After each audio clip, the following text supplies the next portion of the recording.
Greetings brothers and sisters, and thank you for coming back to watch this video and more in our channel. So the UK is planning to loan back Ghana's looted crown jewels. Imagine. That's the title alone. Imagine they came to Africa, stole our jewels, stole our artifacts, and they are loaning back to Ghana. Look, okay, you know Africans have been calling for these people to return our artifacts because most of them are spiritual importance. There's so much spiritual significance. Yeah. Eh? So the UK is sending some of Ghana's crown jewels back home 150 years after looting them from the court of the Asante king. A gold peace pipe is among the two items returning under long-term loan deals. So the Victoria and Albert Museum is lending 17 pieces and 15 are from the British Museum. What happens in this British Museum is the national museums in the UK are banned by law from permanently giving back contested items in their collections. So because the government has banned them, they opt to giving loan deals such as this one, and this is seen as a way of allowing objects to return to their countries of origin. So because the government does not allow them, so they have to be like a loan. The items to be loaned were taken during the 19th century wars between the British and the Asante, which include a sword of state, a gold badges worn by officials charged with cleansing the soul of the king. So when we talk about spirituality, it's embedded in all these artifacts. They are saying that objects with origin in war and looting in military campaigns, they have a responsibility, the countries of origin, to think about how they can share those more fairly today. You steal my things, but I have a responsibility to say, hey, now we are going to share. And you have been making money with these things. You remember? There was this Ghanaian who went, or Nigerian, who went to the British Museum and carried these things. These are our things. Eh? So the loan agreement comes in 3 years with an option of extending for further 3 years. And this has been done with, not with the Ghanaian government. The deal is with Otumfuo Tutu II, who is the current Asante king, known as Asante Hene. And this guy attended the coronation of King Charles. So these deals have been, yeah. So these things will be in display in the Manhia Palace Museum in Kumasi, the capital of Asante region. Eh?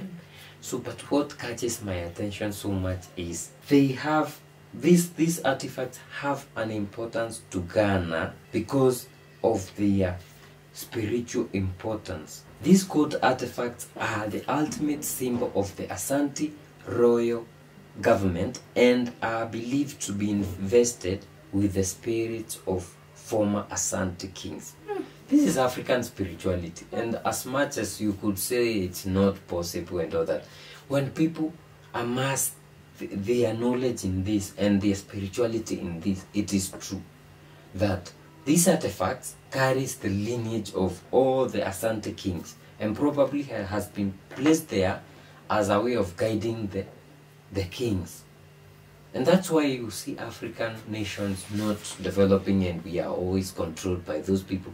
Because when they came to colonize us, they asked the people, what do these things mean? And they were told, these things carried all the spirits of our former Asante kings. And they carried them because they want to ensure that they cut that lineage, they cut that connection with your ancestors and all the knowledge that you need. Whatever comes after that becomes just a useless. They are puppet because they have the kings. How do you go and attend their coronations and all of that? Yeah. Because if you are a strong king that believes that these people wronged us, and until they do something to correct their mistakes, I have no association with them.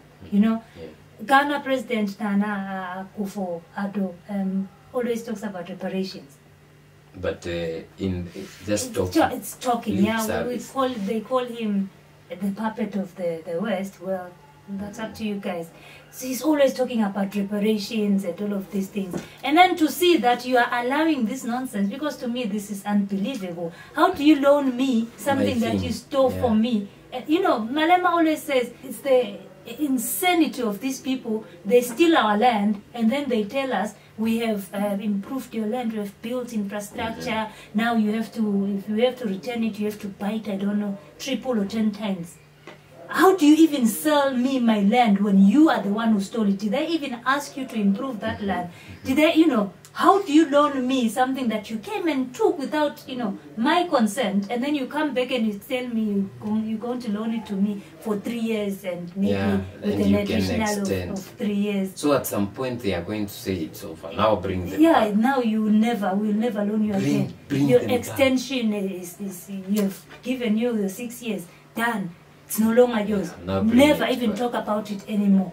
And these things, as you are saying, these things, we always say something is an object until you put your spirit into it or you talk to it, you give it a purpose.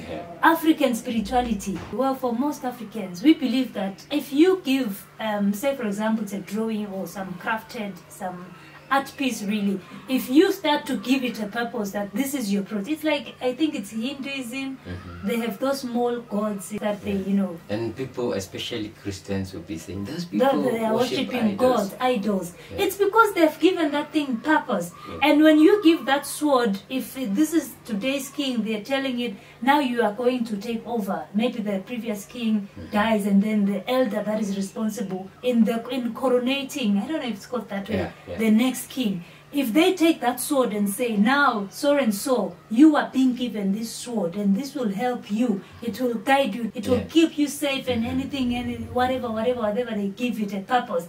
And then somebody comes and extracts it from you. Yeah, you are left naked. Yeah, that's like removing, because spiritually, if that is what Africans believe, and if they believe the same thing in Ghana, it means that their kingdom is just a kingdom without any purpose anymore. So right now it's just useless kingdom, because all of these things had a purpose. So you know? we need France and France, Britain, Belgium, and all those people to bring back all of our things without any, I don't know, loaning, I don't know what. You stole it. You are thieves, and you need to bring it back to us. Dr. Rikana always says, the problem that we have with our leaders is that they fear the white man. They cannot stand in front of a white man and say, you have stolen from me, bring back. They will always, like, this guy, why did he even attend that coronation? Maybe he sees them as their gods, or their superiors.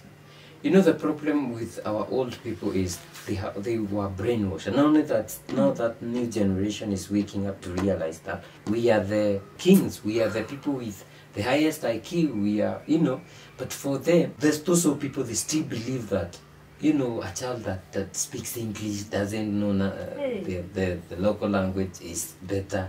A white is better than black and all that. That is the problem that we have. And until this generation of old people who think that, you know, the white man is the same, those leaders is taken out, will remain there. How stupid. Because we cannot even change our education system to say, this is what happened, this is what they did, and we were living better. We had artifacts, we had Benin Kingdom, we have this, we had mathematics, we had science. Until then, they will still be saying that they are the ones who showed us those things. And when you look at Britain and what they do with these things, what they usually take from Africa, it's those things that had spiritual significance from us. The head, I don't know, head of who from Ethiopia. The head of a king. Yeah. Then the hair from Ethiopia. Yeah, you know, they always take those things that they know. It's because they understand the value of our spiritual beliefs and our cultures and how strong we are. They want to disconnect you completely so that you don't. Just you remain like right now. If any African country, tell me how many people still believe in their spirituality. You find, apart from Benin, in every country you find 1%. The rest is, you know, any religion that came.